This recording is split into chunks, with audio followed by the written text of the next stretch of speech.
बिस्मिल्लाहिर्रहमानिर्रहीम, अस्सलाम वालेकुम। मेरा नाम डॉक्टर अहमद एजाज है और मैं सिमिलिया क्लिनिक से अब्बोत्ताबाद पाकिस्तान से आपसे मुखातब हूँ। अगर कोई भी पेशेंट ऐसा है जिसको येलो फीवर हो जाए तो येलो फीवर जो है उसका इलाज क्या है? कोयला।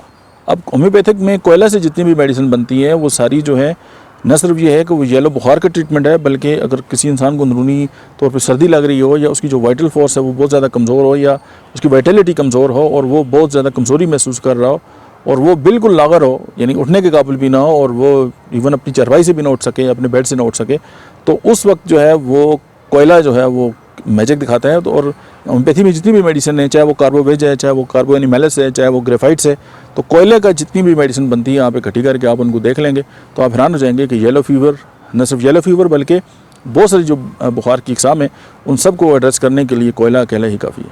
Thank you.